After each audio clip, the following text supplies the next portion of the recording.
Sangat-sangat menarik. Assalamualaikum. Sebagai beginner untuk start menghafal, surah mana yang Ustaz highly recommend untuk mulakan sebagai penjentik semangat untuk kita istiqamah?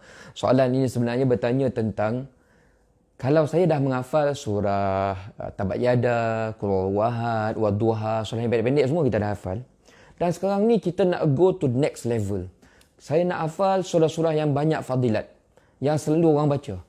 Surah Kahfi, surah apa lagi, Luqman, surah Yasin, surah Sajadah, Al-Mulk dan sebagainya. Antara banyak-banyak surah yang familiar, yang banyak fadilat tersebut, surah mana yang saya nak start dulu? Itu soalan dia, tuan-tuan dan puan.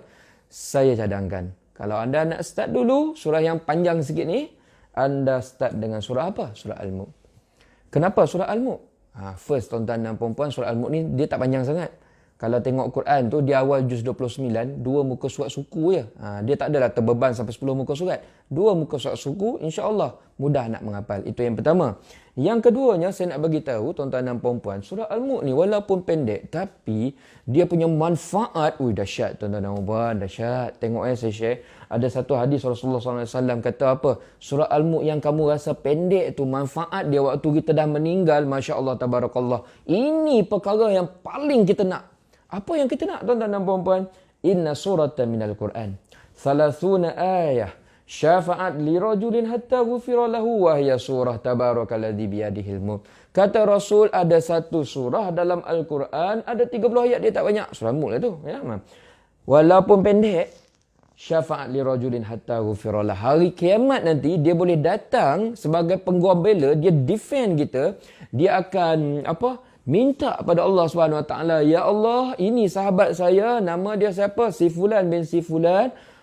Saya tahu dia banyak dosa. Saya tahu dia ni kalau nak masuk ke syurga tu mungkin ada problem, ya Allah. Tapi waktu dia masih hidup suatu ketika dulu, dia selalu baca saya.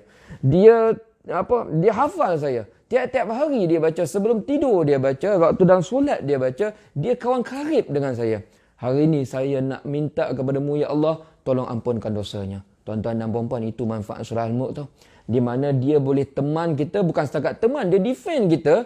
Di mana hari tersebut tak ada orang pun boleh nak bantu kita. Hari yang sangat sukar, ada pembantu. Best, tuan-tuan dan puan-puan, ya. So tolong hafal surah Al-Mulk. Bukan sekadar ini saja, tuan-tuan dan puan-puan. Saya nak share ada satu lagi hadis. Kata Rasulullah SAW, surah Al-Mulk ini boleh dinding kita, boleh protect kita daripada terkena azab kubur. Cerita kubur ni, tuan-tuan dan puan-puan, cerita alam barzah ni, semua orang takut mati. Sebab apa semua orang takut mati? Sebabnya tu, kita tak tahu lagi nasib kita di alam kubur tu, elok ke ataupun kena bantai. Kalau kena bantai, tuan-tuan dan puan-puan, ini yang kita sebut sebagai na'udzubillah min zalik. Tapi bayangkan, kalaulah, cuma kita harap benda ni tak berlaku. Kita ni susah sikit kan, nak menjawab soalan-soalan malaikat tu. Dan malaikat pun marah kat kita. Dan dia nak apa-apakan kita. Kita harap tuan-tuan dan puan pada waktu tersebut adalah at least somebody yang boleh defend kita. Nak ke tidak benda tu, tuan-tuan dan puan?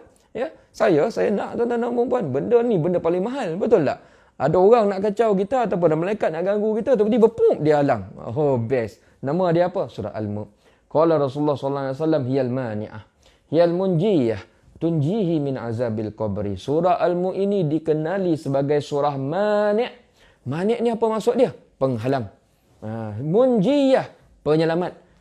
Tunjihi min azabil qabri. Dia boleh menyelamatkan orang yang selalu baca, selalu bersahabat dengannya daripada apa? Tuh terang Rasul cakap, daripada azab kubur. Tuan-tuan dan puan-puan, ya, ini berita dalam keadaan future tense. Tapi benda ni diberitahu kepada kita sekarang present tense. Agar kita yang berada dalam keadaan present tense ini boleh buat preparation, hafal, baca banyak-banyak surah Al-Mulk dan hafal surah ini supaya nanti kita punya future tak ada masalah, tuan-tuan dan puan-puan. Future kita apa? Kita ada 2 lagi alam yang kita akan lalui, ya, iaitu alam barzah, alam kubur, dan satu lagi alam akhirat. Surah Al-Mulk sangat pendek, dua-dua dia boleh bagi manfaat. Terpulang pada kita sekarang, saya sampaikan jawapan kepada anda. Semoga anda, ya, sama-sama kita dapat masukkan surah ini dalam ingatan kita, dalam kehidupan kita, insya-Allah.